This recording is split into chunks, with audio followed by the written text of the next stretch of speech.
For our gentle therapeutic yoga practice, you may have heard me say that the floor is the template that helps us to begin the process of identifying more how close we can move into our own personal, call it neutral spinal alignment. You could use the term balanced alignment for that is your personal experience.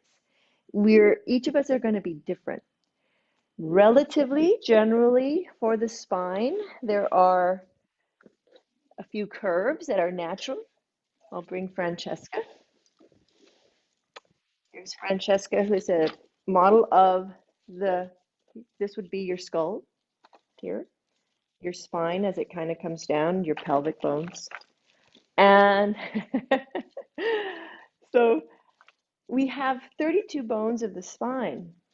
And these bones, we have 7 cervical bones, we have 12 thoracic bones, and we have 5 lumbar bones, and we have 5 sacral bones. The sacral bones typically are fused, although there are anomalies where maybe the first sacral is not fused and it's kind of fluid with the lumbar, and there are anomalies where the 5th lumbar is actually fused to the sacrum. That can happen, and it's just what we like to call a biological variation. So you can see now, Francesca here has been through a lot, so she's got quite a few scolioses. She's a little bit crooked, and that's okay. We're all a little bit different, you know. But relatively or generally, the cervical spine curves inward, generally. So there is at the back of your neck, typically, relative to where your head position is, a little curve inward. The thoracic spine, and I'll give it a big exaggeration, thank you. Exaggeration, it's not good, maceration. I'll exaggerate. The thoracic then curves outward relative to the inward curve. So concave, we call this convex outward. The lumbar curves inward. And then the sacrum, it's kind of, the way it's positioned is kind of curved back in this way, so outward this way, convex. These curves may not look like a neutral or balanced spine, but actually, in all actuality, they are. And it's all relative to the shape of the little bones of the spine. This is called the body of the spinal segment, and they're really different in the way that they're shaped. Because of their unique shape, it allows them to do things like the cervical spine can rotate. It has potential for the greatest amount of rotation. It has the ability to flex and extend, as well as combined kind of side bending type of actions. The thoracic spine has some ability also for rotation, but not nearly as much as the cervical. So the thoracic will allow us to twist. It also allows for flexion and extension and side translation. The lumbar spine has a lot less ability to rotate. And if you look real carefully, you have to look real close, but I'm going to see if I can bring it up to the camera up here. You can see the bones kind of touching on each other. And so rotation, I'm kind of looking at that area right here. I'm trying to make it where it's, and they don't rotate much at all. This is important for you to understand. When we look at the sacrum, it's all fused. That baby's not going to move. Now, relative to your pelvis, there is some movement, but it's tiny. It's microscopic. And so our therapeutic yoga practices are designed to help encourage your own personal and individual neutral positioning.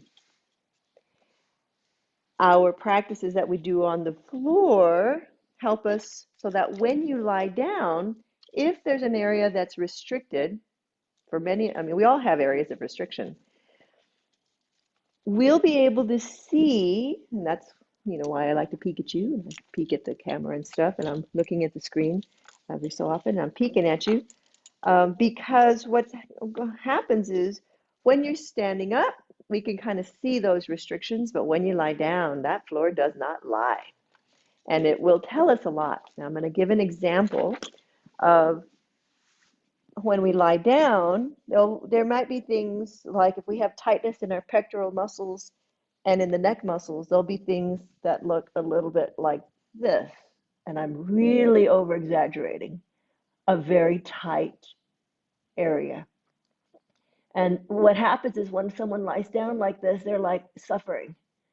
And for that example, then I'll say, hey, we need to get you not to suffer so much. Let's put something behind you.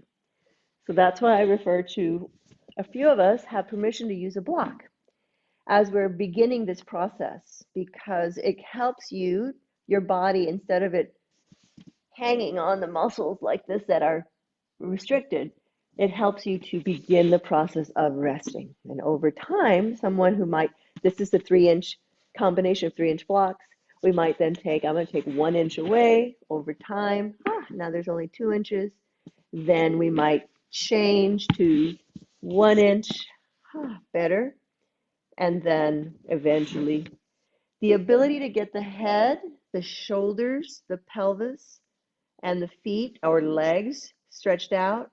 This is actually not as easy as it might seem.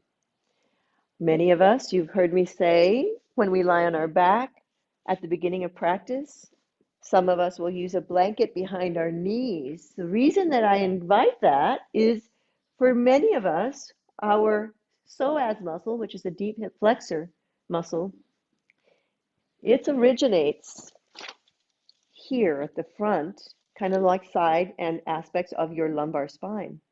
And when it is very tight, for those of us who have been doing a lot of sitting, or if we've been an athlete, certain sports, certain activities, then this muscle is a very strong muscle. It's an important core stabilizer, but it can get tight, and it can show itself in its tightness by individuals who, when they lie down, it's either, and I ask them, straighten your legs, they're like, Nydia, that really hurts my low back. Or I see their low back really come up here, and it can encourage a lot of this. So then I'll say, bend your knees a little bit and maybe use your blanket to help, okay?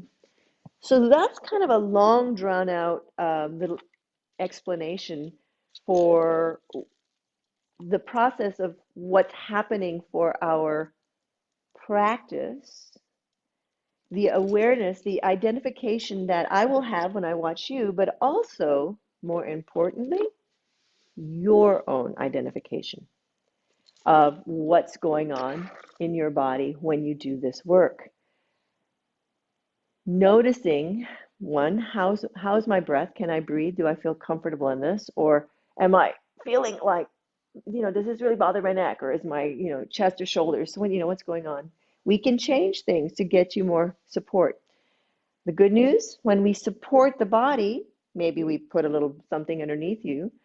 The good news is, if we can get your body to begin to trust what we're doing, then it's more likely to relax and allow for the strengthening that we're going to be working on.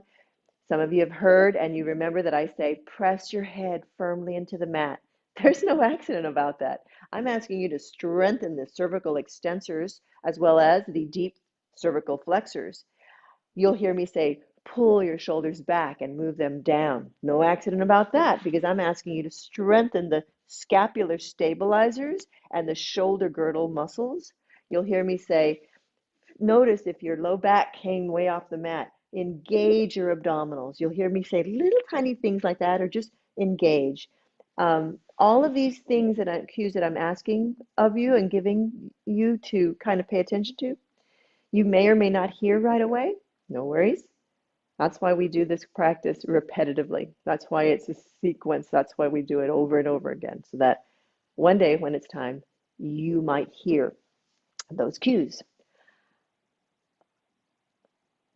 For your information, and some of you have heard me share this before, one of my star pupils who's still practicing. He's now moved to a different town.